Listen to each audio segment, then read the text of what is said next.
Dans l'épisode d'Ici tout commence du 11 janvier, plusieurs élèves protestent contre Ferrigno qui veut qu'il planque du poison dans le sac d'un élève pour l'innocenter aux yeux de Tessier et Clotilde. Samia finit par en avoir marre et quitte le cercle malgré les menaces de Ferrigno qui lui assure qu'elle le regrettera. Et sa vengeance ne tarde pas puisque pendant que les chefs démarrent la première épreuve du championnat, un message est publié sur le groupe de l'Institut disant que Samia a falsifié son dossier d'inscription. Malgré les remarques outrées des temps, la jeune femme conserve son calme.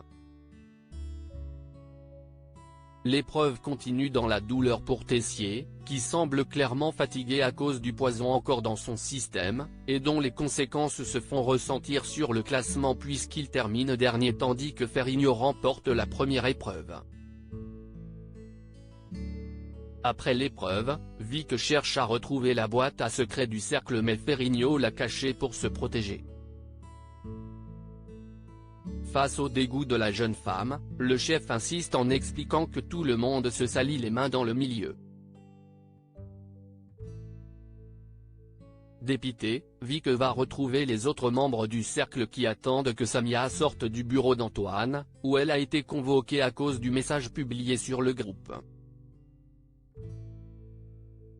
Seulement cette dernière ressort souriante, tout est ok puisqu'elle avait écrit un faux secret. Cet aveu chamboule les autres, qui ont partagé un vrai secret. Plus tard quand Ferrigno convoque le cercle, Vic annonce qu'ils ont choisi un bouc émissaire, Thomas M. Suleiman entame un nouveau projet pendant ce temps, Salomé se réveille chez Thomas et constate qu'elle a encore oublié des affaires à la coloc. Son petit ami lui propose, en plaisantant à moitié, de s'installer avec lui. Salomé promet d'y réfléchir mais, après en avoir parlé avec Gaëtan et Livio, décide d'avouer à Thomas qu'elle trouve que si est trop tôt et qu'ils vont un peu trop vite. Ce dernier lui suggère de simplement lui réserver un tiroir, ce qui la satisfait.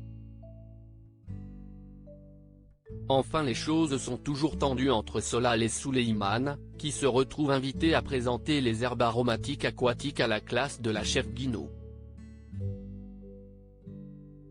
Cette dernière soutient ensuite Suleiman quand il présente à son père le projet d'un deuxième potager au marais pour cultiver des herbes aquatiques pour l'Institut et le Doubla.